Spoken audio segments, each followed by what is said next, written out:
Hello and good evening. It is that time of the month again for our last Thursday of the month club for November. And it is also our last Thursday of the month club for the year, if you can believe it. We will not be having a last Thursday of the month club in December, but we will be posting some really interesting content on social media. So please do follow the Candid 2020 Instagram, Facebook, LinkedIn pages so that you can keep up to date on the happenings there. As always, a thank you to the Candid 2020 team for making this all happen. We are doing a virtual event tonight, so welcome to our online viewers, and we hope you enjoy the evening. I am going to kick off with the slide that a lot of you should know, and that is the Candid 2020 slide, explaining what the Candid 2020 team does as financial planners and the various solutions that they use for their clients. So that being all the Discovery offerings, including Discovery Bank, Discovery Health, which we will talk about a bit, and the Vitality benefits, as well as Discovery Insure. And also looking at your risk planning. So that financial planning where Candid 2020's motto is creating and protecting wealth for our clients. So sit back and enjoy. And as always, please, if you have any questions, you can post them in the chat, but always reach out to the Candid 2020 team or myself. As some of you may know, we have expanded the Candid team, and I am now running the Candid Wealth Advisory Services office, whereby we are adding an element to the business just to be able to offer our clients an external service or other offerings with other service providers.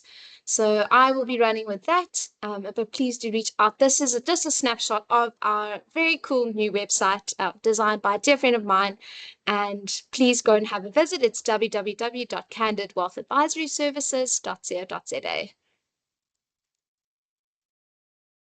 We are financial planners, and often we get questions about starting a family and what are the costs involved, what are the medical costs involved, but also what are some other costs, what are some things we should be thinking about for education for our children. And this is actually, funny enough, my new husband had said that he actually really wants to attend the session tonight because this is something he wants to know about, because we are possibly considering starting a family in the not so distant future, not too soon, surely, so don't worry. But there's a lot of unknowns, I think, with understanding this next journey in one's life. Unknowns around the medical expenses, what's the best, what's essential versus what's nice to have, other costs. I mean, I've got a lot of friends that are in this stage of their life, and just listening to their different journeys. For every person, it's so different.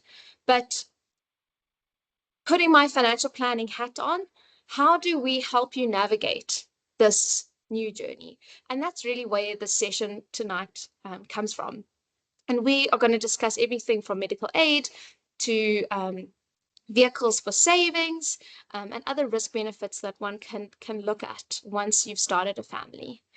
I am going to play a video. It is about 17 minutes long, so sit and grab a coffee or a wine or whatever you're having tonight, and listen to just a very candid chat with a very good friend of mine and also a client, Kimberly Tessendorf. Awesome. Hi. Hello, Kim. Thank you so much for joining me today. I know we have limited time, so we'll make it quick. Yeah, I just wanted to say thanks very much for joining. We, as you know, this month's last Thursday of the month club is Baby or Baby. And I currently don't have a baby, so I had to call on some friends and clients and just trying to get an understanding of, what's been your experience, not only in the financial planning space, but also medically, in terms of your medical aid and all those elements. So I'll just jump right in. First things first, what was that first thought that you had when you found out that you were pregnant? Wow. So I think when you first find out like so many things are rushing through your head, I think the first thing is shock. Obviously it depends on, if you've been planning it or how it sort of comes about. But I think for us was shock. And then I think that was kind of followed by like a great deal of gratitude. I think a lot of people struggle with infertility nowadays and, need a lot of help falling pregnant. And I think when we were pregnant in those early kind of days and weeks, we really had the sense of like gratefulness that we were able to fall pregnant naturally, and that we, in some senses, had our ducks in a row, financially speaking, that we were ready to kind of bring a child into the world, and that it wasn't like, for us at least, it was a shock in terms of finding out you're pregnant, but not a shock in terms of like we knew we were prepared at this stage of our life, and this was something we wanted. Sure, that's amazing to hear, because I think a lot of people are possibly not financially prepared. What do you think was kind of the important steps to get you guys to that place? So I think a lot of, first of all, a lot of communication between like your partner and you. What do you want? Like what's important? And I think like, you can be financially prepared between quotation marks. Things always go astray, which can be really unnerving with a new baby. You don't know if you're going to land in the NICU or like, what your birth is going to be like. So I think for one was like communication of like, what do we want? What are our expectations? And then I think like some type of like planning and budgeting around not only the birth is like one event, but then, all the things that follow on afterwards. And you can be prepared to some extent, but you have no idea what you're in for. So I think having like a rainy day fund for us was really important, and for like peace of mind. I think going into the birth can be quite like stressful. There are a lot of unknowns. And one thing that you, in some senses, can control is that like budgeting aspect, and making sure that you just kind of have everything in place. And also I think as the mother, it's important that you don't know how your birth is going to go. You might not be that compos mentis. You might have a Caesar and be like under anesthetic. Like, are all your things in order? Like, does your partner, whether it's your husband, your boyfriend, your friend, whoever that person is, do they have your medical aid cards? Do they have your ID? Do they have all your documentation that should they need to make decisions, whether financially or otherwise, that they can do that? And I think when all those I's are dotted and T's are crossed, then you can kind of breathe and be like, okay, the administration is out of the way. I can now like lean into this process. Okay, cool. Yeah, that's usually what we would call almost like a what if file. So just making sure that, you've got your will in place and all of those other elements. For sure. Yeah. The will's a big one. And it's really kind of depressing to be thinking of that. But you're bringing another human into the world. There are a lot of factors at play. Childbirth is not for ants. It's a dangerous thing. So really to have all your, there's no better way to say it than have all your ducks in a row as much as you can. Not to be turned upside down in some senses. Exactly. In the best way, but yeah. Yeah. Awesome. And you mentioned, obviously your medical aid number and the birth and all of that. What are some of the kind of, if I can say, large medical expenses that you had leading up to the birth? That, obviously you are on a medical aid, and it is plan dependent. So maybe you can just talk about your experience. Okay, sure. So little proviso that when you are pregnant or having a baby, your hormones are crazy and very forgetful. So my child is now 18 months, so there are going to be some big gaps in my memory. But some things that are like very expensive leading up to the birth is you go for a lot of, in this country, which I think is a blessing, you go for a lot of gynae appointments. Each gynae appointment is a couple $1,000. Of course, it depends on which gynae you're going to, which plan you're on, which hospital you're on. But in my experience, I wouldn't have changed it. I had the most incredible team. But those gynae appointments are expensive, and you are going sort of like 6 weekly, and then you're going monthly. And then at the end, when you get to about 36, 37 weeks, you go every week. So those bills really kind of rack up. Then a lot of people in their pregnancy struggle with like a sciatica or sore back. So then it's chiropractors, and it's like a specialist chiropractor because now you're pregnant. I wanted to have the natural birth, so I then had a doula. So there were multiple. So I gave birth in a hospital, but I also had an additional doula. That was an additional cost. I met with them beforehand. So those were additional costs. I elected to do the prenatal classes and a birthing workshop. That was additional. I think that's largely everything leading up to the birth. But I would say, yeah, the main thing that really was quite alarming was the gynae costs. And then the other thing I'm just thinking now off the top of my head, there's also certain vaccinations. So now I know like a mother can get the RSV vaccination. I think like towards the 3rd trimester, that's quite an expensive vaccination. We did whooping cough, and all primary caregivers, so whether you have grannies or grandpas or aunties or caretakers or nanny, you know, that's an additional cost for each person. So all of these things do really kind of rack up, and you're not that prepared for it. And I think everyone likes to spend money on clothes and baby nurseries and all those niceties, but like your medical expenses like have to be covered at some point. So I think it's really nice, the peace of mind that like a medical aid gives you, and covering a large portion at least, or all of it depending on your plan. Yeah, it gives you peace of mind that really money can't buy. Yeah, absolutely. And you know, I think there's all these, I don't want to say hidden, but a lot of your gynaes, correct me if I'm wrong, they operate what we call a cash practice. So they're not directly tied into the medical aid or Sure. Contracted in. So there's a lot of upfront costs that you would have to put down. Yeah. Like I know with, you know, friends and family that we know, they're having to put, you know, 30, 40,000 Rand upfront to the gynecologist, which they can then claim back, most of it from the medical aid. But I think those big costs are quite alarming, and something that you didn't think about. And I think you're right in terms of saying hidden costs, because they're hidden because as a first-time parent, you have no idea what to expect. So to a gynae, it's not a hidden cost because this is what they do every day, multiple times a day. But as a first-time parent, I remember this conversation coming up in our prenatal class. Is one of the parents was like, oh my word, I can't believe it. We have to put down 20, 30, 40,000 Rand next week. And another parent was like, what?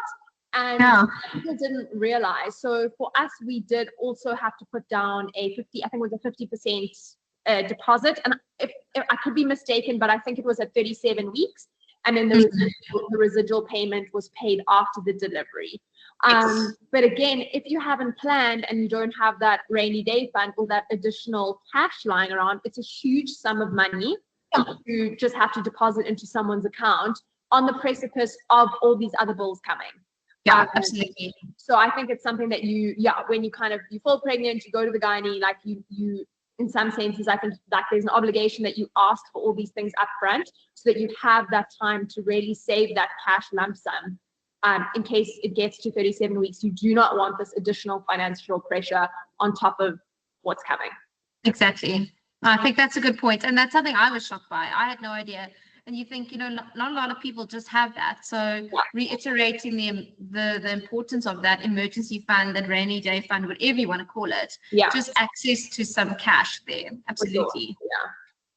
All right. Another question. Would you have done anything differently in your financial planning or leading up to the birth?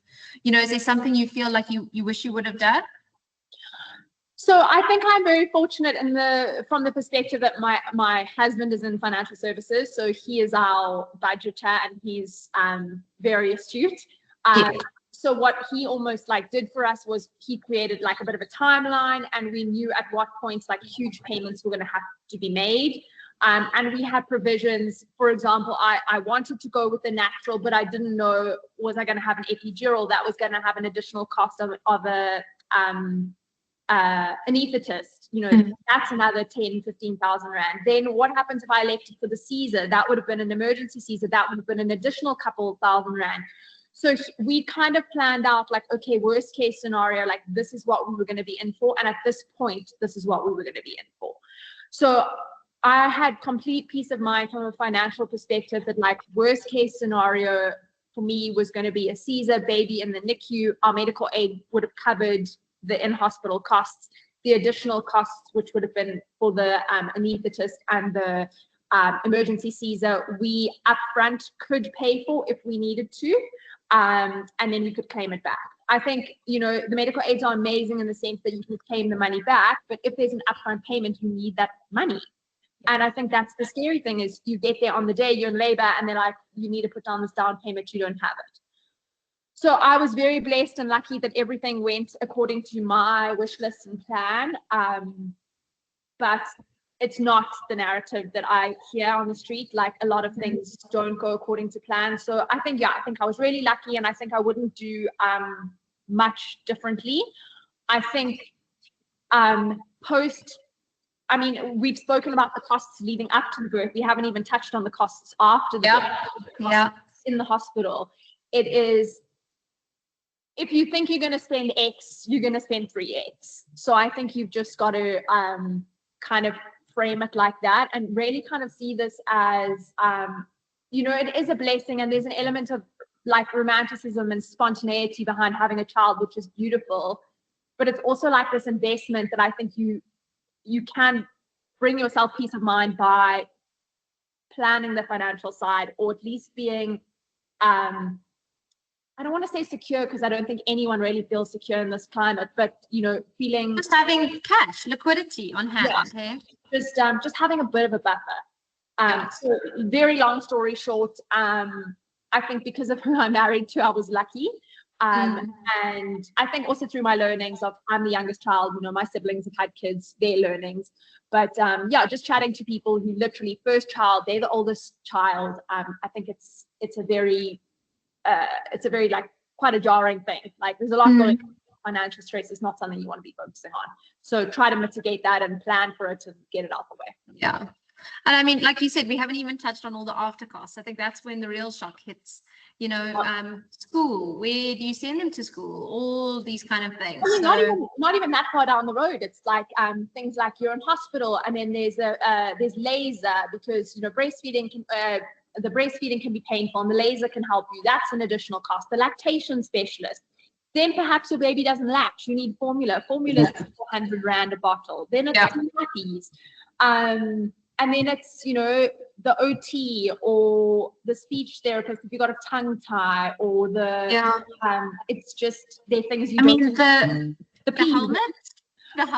helmeting. Our child had to be helmeted. That was lots of money.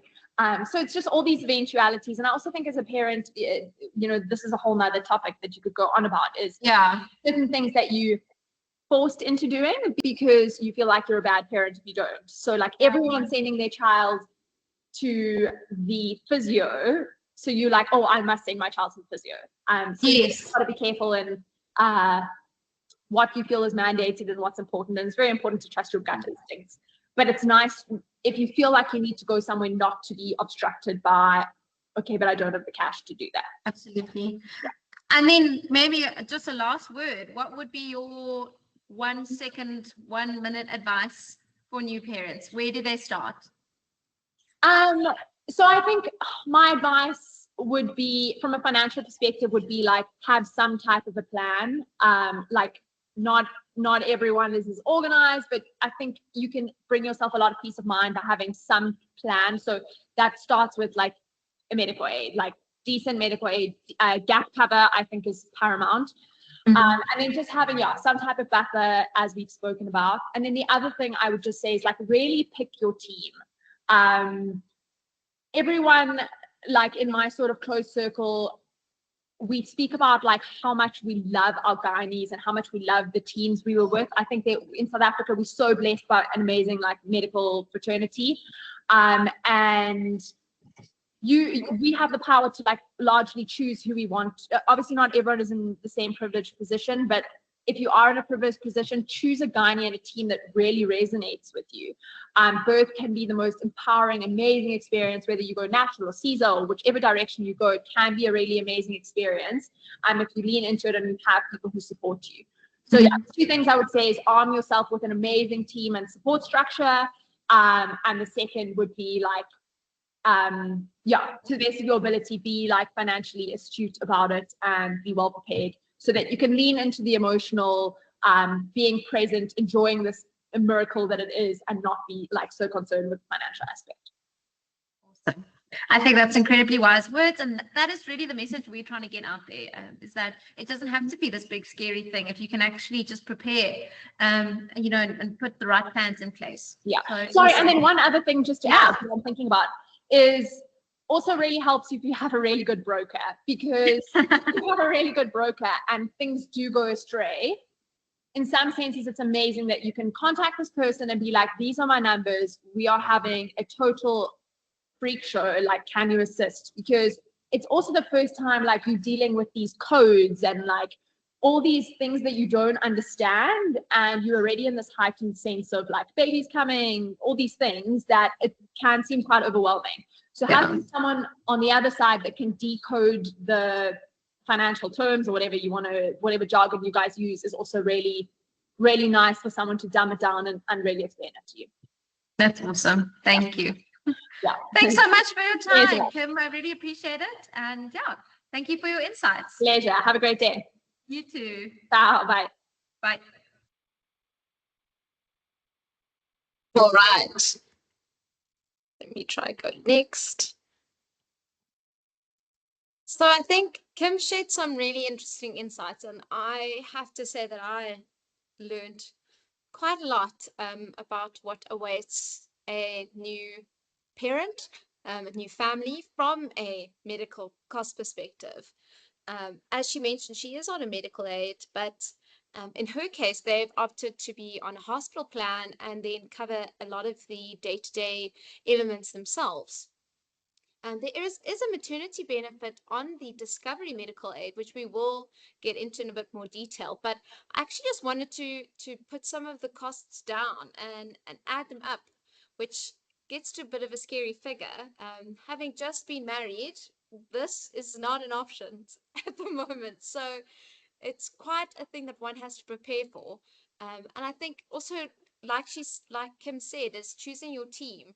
That gynecologist one might be a bit more expensive, but to you, is it worth that value? So go to the person that you feel resonates with you and how you want to continue on your birth journey.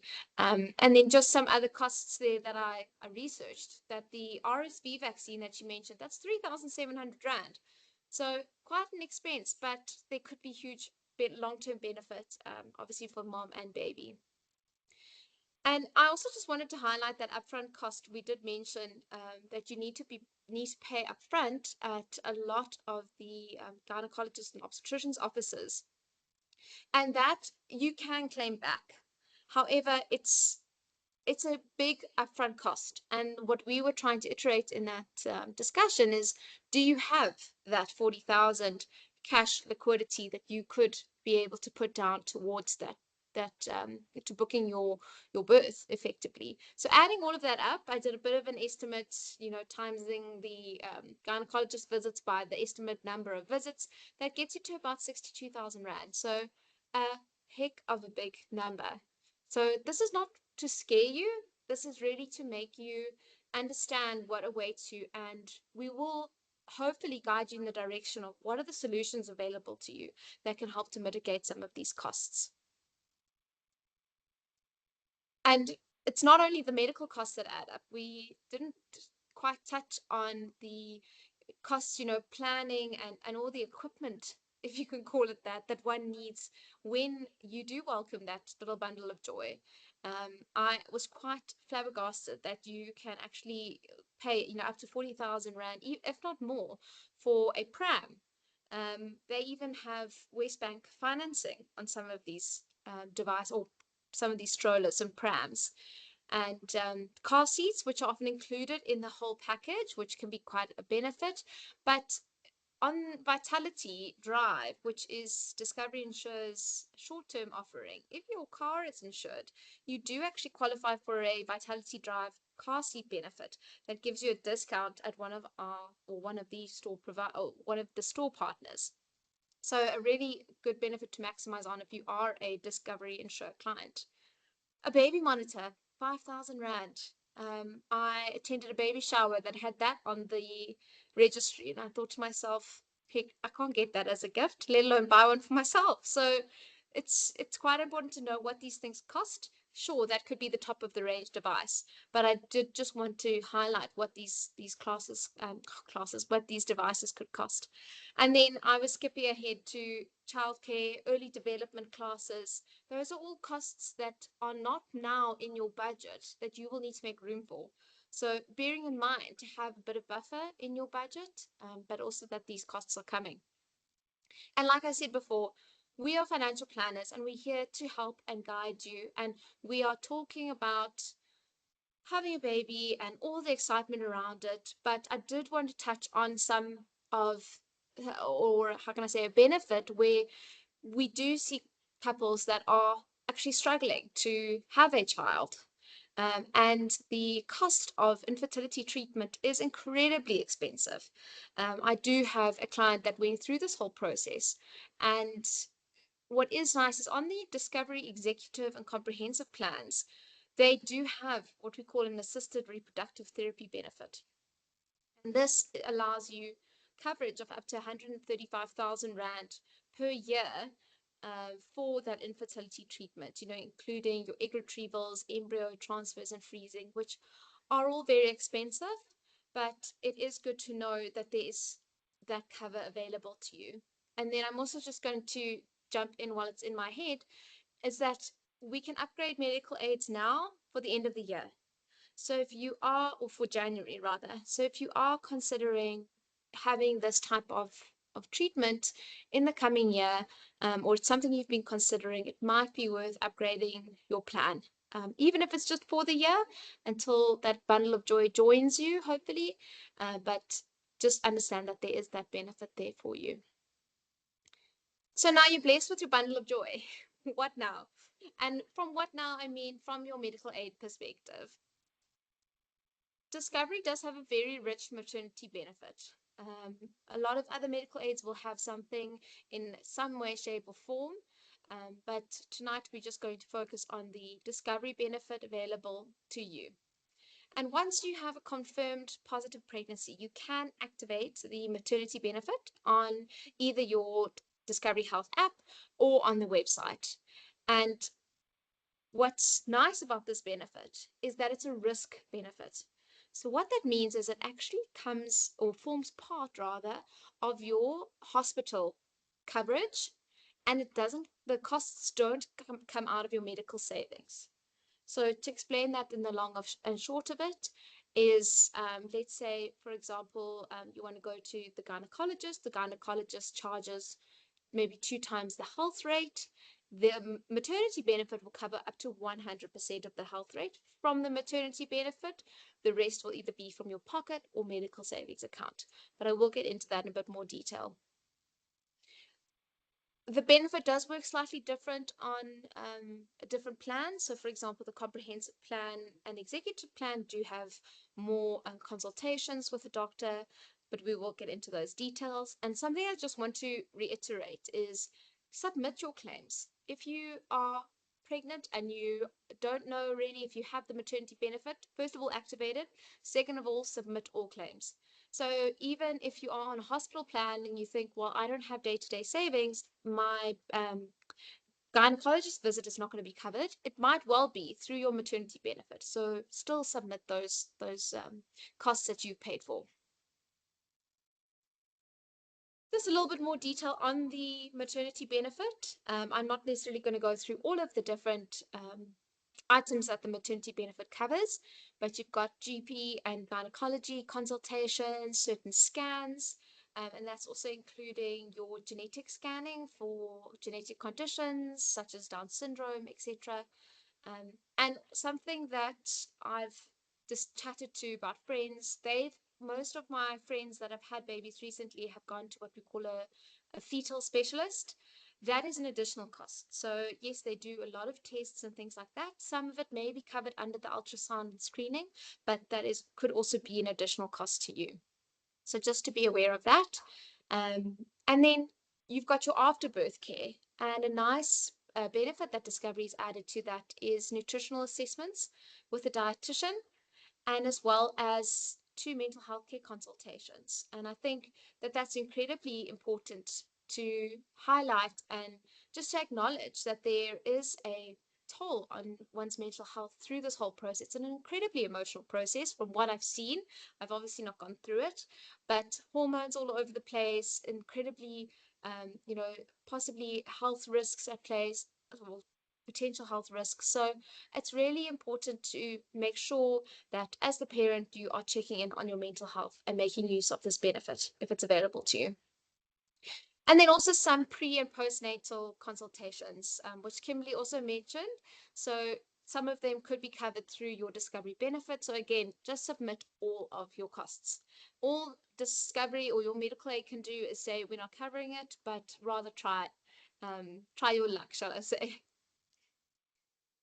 We have spoken about all these expensive things that one needs to buy, and prams, and never mind all the nappies and things that you would need to purchase. But with your medical aid, you can opt in to have Vitality, and then Vitality Baby can be activated. So the Vitality Baby benefit allows you to double your points on your healthy food purchases at Checkers and Woolworths, as well as your physical activity points from during pregnancy right until 6 months after baby's been born. So that's an awesome way to try and push you to get to Diamond that year, and just trying to help moms out a bit there by giving them double points. Some nice benefits is our healthy care partners. So that's 50% back on baby essentials, nappies, dummies. I mean, anything you can think of that you can get cash back on those at Babies R Us, Clicks and Discam, and Discam Baby City. A very cute little package that one can get with the Vitality Baby benefit is a little gift pack. So you effectively get a voucher, and then you go to Babies R Us and you collect your gift pack there. And I've just seen like a snapshot of one of those, and that includes baby grows, books, dummies, some educational material. So a very cute little gift from Vitality, which, you can never have enough baby grows and books and things like that. So I think it's a very nice benefit to have been included there. And then on the banking side, it's effectively combining the Vitality benefit and just taking it to another level, because that cash back that you could get on your baby essentials can come back in the form of Discovery Miles, which you can then use on the 15th of the month at those same partner stores, as well as others like Takealot, Discam, normal Discam, Woolworths. And on the 15th of every month, you can get up to 30% discount when using those Discovery Miles. So you're effectively saving when you purchase your initial item, earning those miles that you can then spend and receive a discount on when spending it.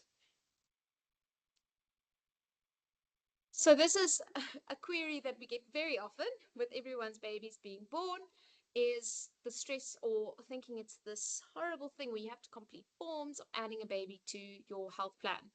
So how Discovery Health works, and this is what the Candid 2020 office advises, is that the baby should be added within 30 days of birth. And that's not to say that baby does not have cover. If they, like Kim was saying, if a baby has to go into NICU for whatever reason, baby is still covered.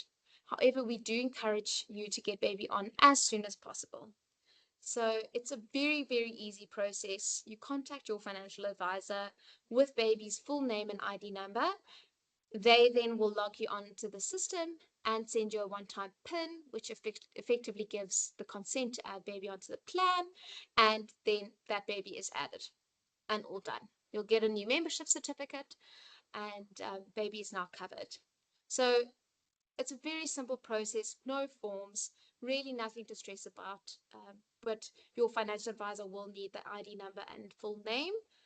We do often see it where the ID numbers are taking quite a while to get from Home Affairs. So you do have time, but like we said, as soon as possible is best. So next on the agenda, if I can say it as such, is getting your ducks in a row, as Kim actually put it. And getting your ducks in a row, it doesn't have to be done after birth. We would probably suggest doing it before birth, but that is the importance of having a will in place and having all your documents, your what if file. So all your medical information, medical aid numbers, your doctor's details, and then your will. And something that's crucial to think about in that will is nominating your guardians. Shirley and I were just chatting through before the presentation, and I said, possibly your guardians should possibly be aware that they are guardians. And she actually came back with the counter argument of, no, maybe they shouldn't, because what if you change your mind? Which I think is a really fair point. So maybe best to keep that to yourself, but definitely make sure it's in the will. And if you are, for example, a single parent or something were to happen to both parents, we can establish from the will a testamentary trust so that your assets are then protected until your child is of age. So you decide 18, 21, 25, whatever it may be, to then have full access to those assets. And that it protects those assets in the sense where it allows for schooling and all those necessities to be paid off, but a 5-year-old child does not inherit 5 million rand or whatever the case may be directly. So that is really an important part of your planning journey. Something to bear in mind is that we, as your financial planners, can help you with this will. It's not something you need to now go and find and make sure it's all written correctly. It's a very, very simple process. You effectively give us the details, we put it in a document, you sign that document, and we can always make changes. So just bear that in mind. And something that's reminding me of the conversation I had with Shirley is when nominating your guardians, you need to ensure that you have put the right protections in place. You and your financial advisor. When I say you, it's not the role of the guardians to be able to look after the kids necessarily. If you want to bestow that upon someone, you need to make sure that they can financially look after your kids, that they can continue to go to the schools that they're going to, etc., etc. So that is what we will just discuss now going forward. Because education is one of those major expenses that one will have throughout your child's life. And we've got a great quote here from Nelson Mandela that education is the key to unlocking the world. Education is the key to unlocking the world. It is a passport to freedom. And we often get asked from new parents, what can I put in place if I were no longer around and I would like my kids to carry on going to the schools that they're going to? What if I were to become severely ill? How do I pay for school fees? And Discovery Life has a great offering. I think this is probably Shirley's favorite offering that Discovery has in its arsenal, especially on the education side. So it's called the Global Education Protector, and this is something that you can add to a Discovery Life policy, or you can even have it as a standalone benefit. And this can protect a principal life insured, so let's say the mom, and then her partner, her husband, whatever the case may be, for death, disability, or severe illness, and the first of those. So I'll speak about myself. If I were to suffer a cancer diagnosis, that would then trigger, depending on the severity, would then trigger a claim for the education costs of my children to be covered. So that cover is anywhere, or is from creche for 3 years right until tertiary level education. There's various options that you can have on the education protector. You can have a core option, which would cover for government schooling. You can have the private option, which would cover for private schooling, obviously, and then a dollar-based option, which is to cover international schooling. And I think a benefit that is incredible on this education protector is that the funds are not paid to a guardian that then needs to pay to a school or university. It actually pays directly to that institution.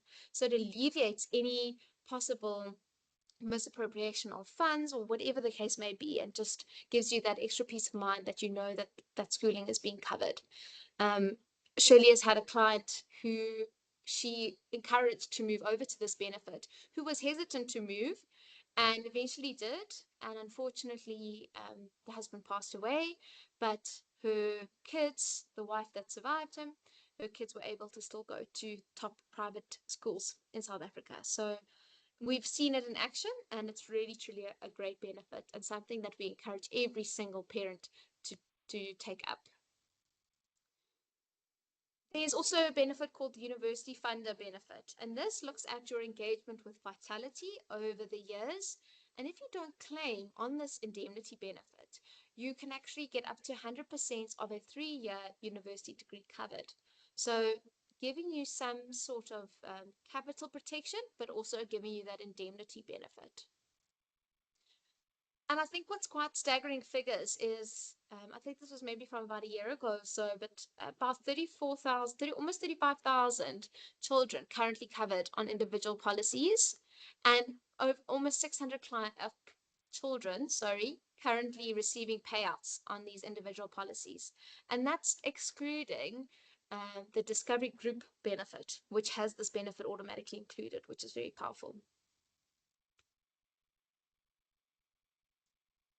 Again, this is just trying to iterate the cost effectiveness of the Education Protector. So the Education Protector gives you a large amount of coverage should something happen to you, and that education costs need to be covered.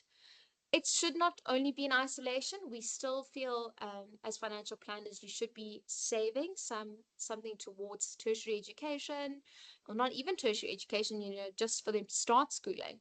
Schooling is becoming incredibly expensive, but having that financial plan that has both elements covered is incredibly important. And we will be focusing now on that savings element. Well, first, we will have a look at the Child Protector benefit.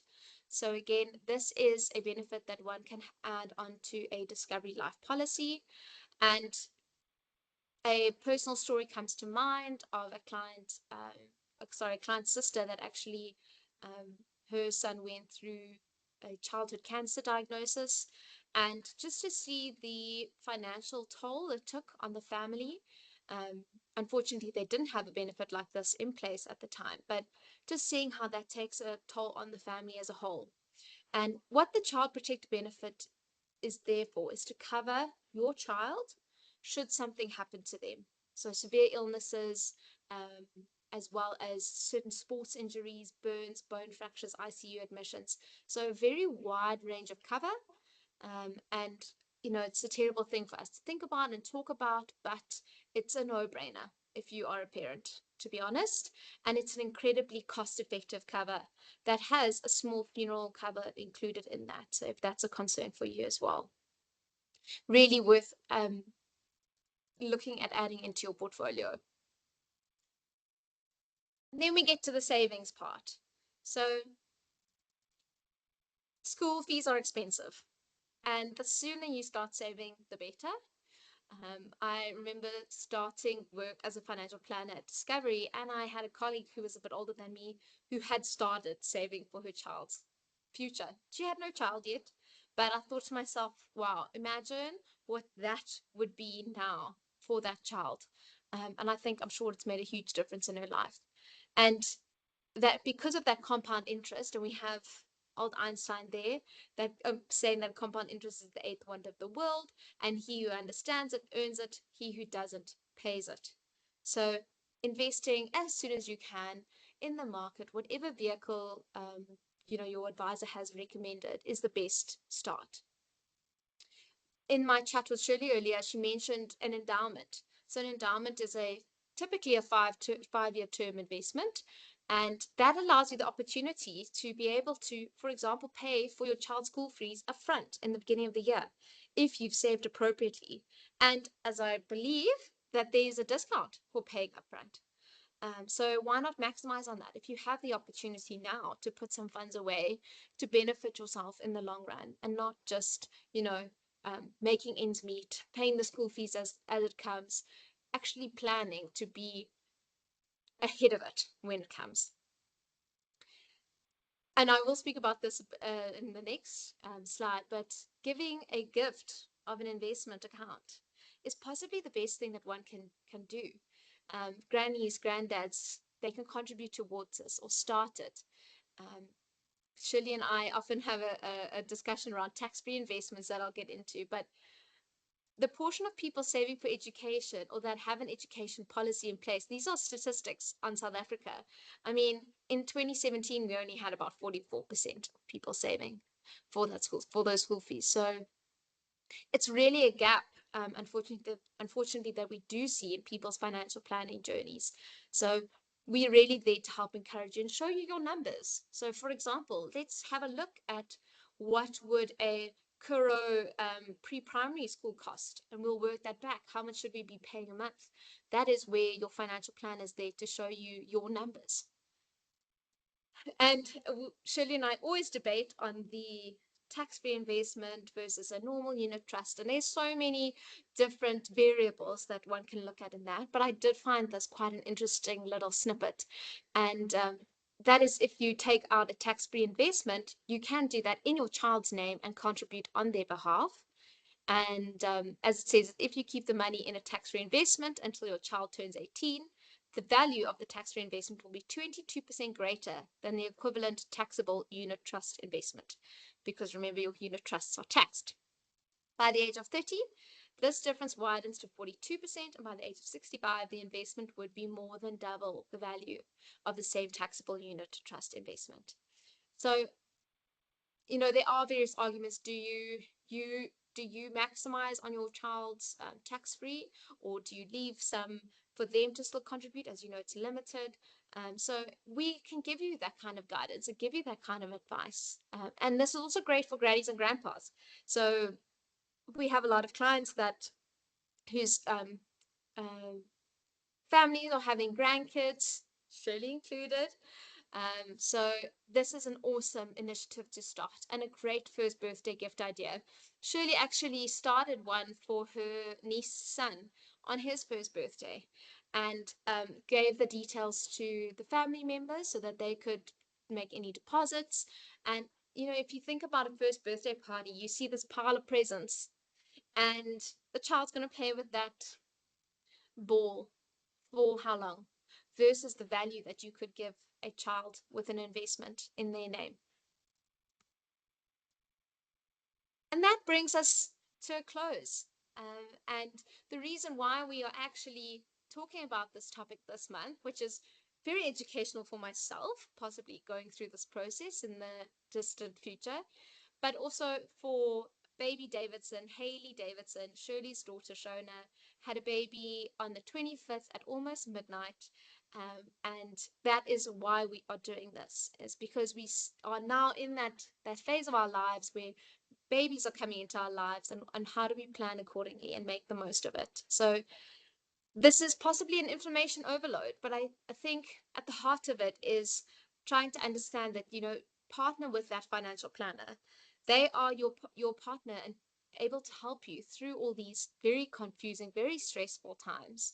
And you can stress about certain things, and we can stress about the finances, and we can stress about the budgeting, and pushing you to make those good decisions. So some key points I think to take away is just understanding what costs are coming your way and getting a head start on that by having a rainy day fund. So that is really it from our presentation this evening.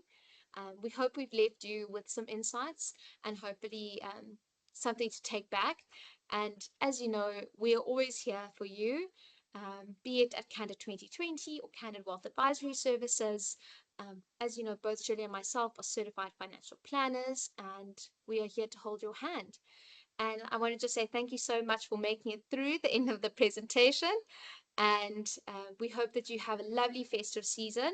Keep an eye out on our social media, or on Candid social media, for the holiday checklists and things that you should have on your checklist, and making sure that you tick those off before you go away on your holiday vacay. Thank you so much.